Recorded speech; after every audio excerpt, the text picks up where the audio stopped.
Monthly checks for the low income. Why this type of program is significantly better than a permanent raise to monthly benefits. I have all the details and I want to talk through all of this with you in the video. Let's get into it right away. But if you're new here or if you haven't done so yet, make sure to subscribe by hitting that button right down below the video. Information continues to change very rapidly right now during this very busy time, but I'm breaking it all down into this short video so that you can stay tuned with everything going on each and every day during this very busy time as information continues to change very rapidly. So again, thanks so much for joining me. If you haven't done so yet, make sure to subscribe down below so you don't miss any videos going forward, and I'll keep you updated with all of these changes. Again, thanks so much. Let's jump right into the video.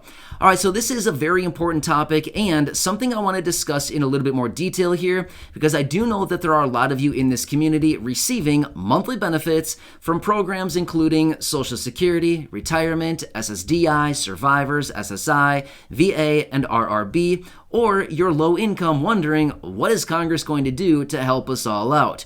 Now, I think that a lot of us in this community who receive monthly benefits probably continue to think back about 2 years ago when they came out and they discussed a $200 per month raise that was going to extend from early 2020 through the end of 2021. Well, of course, all of us recognize at this point it never actually happened, but at the time, a lot of us were thinking, oh, gee, that would be really nice right now. But of course, it didn't happen. However, I do want to talk about the differences here between a permanent raise to your monthly benefits, as we've wondered if Congress will ever do anything as far as reforming Social Security, reforming SSI, reforming SSDI, these very important programs, reforming VA, and actually raising these benefits to help out beneficiaries going forward. And we want to explore some of these other programs like monthly check programs, otherwise known as guaranteed basic income.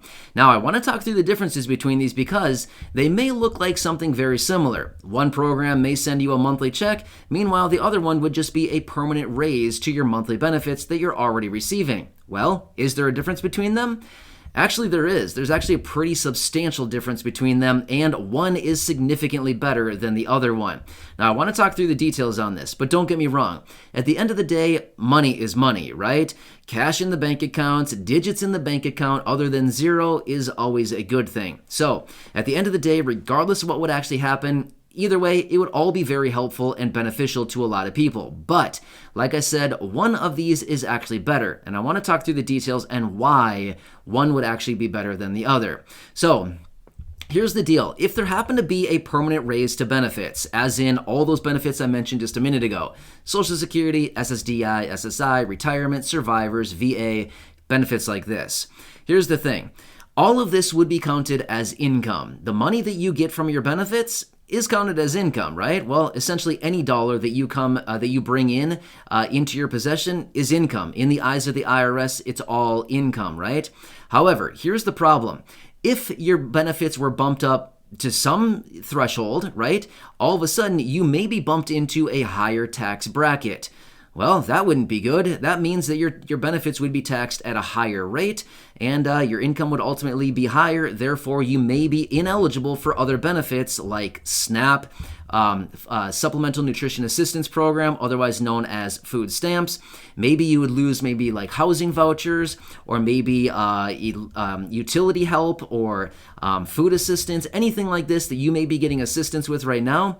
You may be losing those benefits as a result of a big permanent raise to your monthly benefits because ultimately your income has now gone up. You may be bumped into a higher tax bracket. Maybe your benefits are now taxable because your benefits are high enough. And then again, you may be losing other benefits as a result. But at the end of the day, remember, taxes and all of this stuff are as a percentage, right? So, maybe you're taxed at 12% or something versus 0 or whatever. My point is, taxes are a percentage. So ultimately, at the end of the day, you would still probably have some money left over, but realistically, it would not be a fun experience if you all of a sudden had to start, losing some benefits just because you got a raise to your other benefits. That's not really the point of all this. Ultimately, if you need help, you need help, and therefore your benefits should not be garnished in any way, shape, or form. Anyway, that's my opinion on it. I guess if somebody is getting monthly benefits and ultimately they're getting SNAP benefits as well, I feel like regardless of what their benefit is, they should still be eligible because obviously somebody needs some help and they should get that assistance. So anyway, again, that's just my take. But also, let's quickly talk about that. Okay, so now you get the point from the side of a permanent raise to monthly benefits.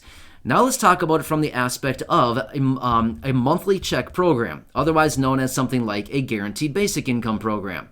Here's what's really cool about this one. These types of payments are no strings attached payments. Therefore, you get a check, you get a direct deposit, you get some kind of payment, whatever, into your possession. It is a no strings attached payment. In other words, you can do whatever you want with it. Okay, that's cool too. You can do whatever you want with your benefit as well. But here's the difference. Monthly check programs generally operate also just like the stimulus checks. Remember those? They are non-taxable, right? Because they're essentially a tax credit, an advance on a tax credit. That's generally what they are. So they're non-taxable. It's a non-taxable event. It is not counted as income for those of you who, have lower incomes. And here's the best part about all of it. It does not offset other benefits. So here's the thing. Let me give you a quick example. Somebody receiving SSI, for example, your income is very limited. If you have income over a certain amount, which is not very much, they're going to start garnishing your SSI benefits. You know that. If you receive SSI, you cannot have very much income each and every month before they start taking away a substantial amount of your benefit. Here's the difference. If you were to get a raise to your benefit, well, then you may be losing some of your SNAP benefits. However, if you were to be eligible for a monthly check program, check it out. You could get all of your SSI benefits, and then on top of that, you could still get a monthly check from a monthly check program like a guaranteed basic income program, and it would not impact your SSI benefits, it would not impact your SNAP benefits, it would not impact any of your housing vouchers, your rental assistance, your utility assistance, any of these things, nada. It would not do anything to it. So that's pretty cool right there, right? Non-taxable, not counted as income, and it does not impact other benefits. So I guess the question to you would be, which one do you think is better now understanding this? A monthly check type program like a guaranteed basic income program or a permanent raise to your monthly benefits? Yeah, I think the answer is pretty clear. However, I want to make it very clear though at the same time.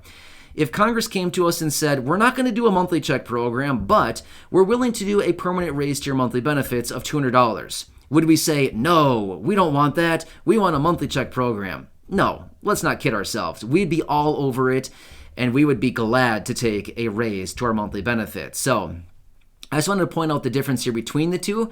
A monthly check program is by far, in my opinion, based on the research that I've done and everything that I understand about these, in my opinion, again, I could be totally wrong, and it may be different for each individual person in your specific situation. But in whole, in general, across the board, a monthly check type program, as in a guaranteed basic income program, is significantly superior to a permanent raise to benefits for all the reasons that I laid out just a second ago. But again, it may be different based on each individual person's situation, but for the most part, a monthly check program would be pretty much better for just about everybody for all those reasons. Not taxable, not counted as income, and it would not offset or garnish other benefits.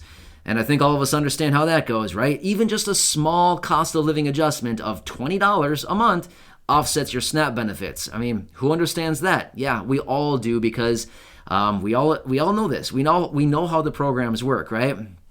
The COLA raise comes in, it bumps up your benefit $20 or $14 or $22 a month, and all of a sudden they come back and they say, hey, we see that your income has gone up. Sorry, we're reducing your SNAP benefit by, $25 a month now, or, whatever. You know the case. I mean, I think all of us in this community understand how the programs work like this. Anyway, I want to break this all down for you. Interesting things that are going on out there. A monthly check program, guaranteed basic income, universal basic income, monthly checks, and programs like, those benefits I mentioned in this video. Social Security, SSDI, retirement, survivors, SSI, VA, those programs. Anyway, I'm here to help you out in any way that I can. I'm here to keep you informed. I'm here to keep you updated. I'm here to help you out. So again, if you haven't done so, make sure to subscribe down below. Share this video with your friends, family, social media. Go back and check out any of the other 2,300 videos right here on the channel. And of course, feel free to share them with anybody that you would like.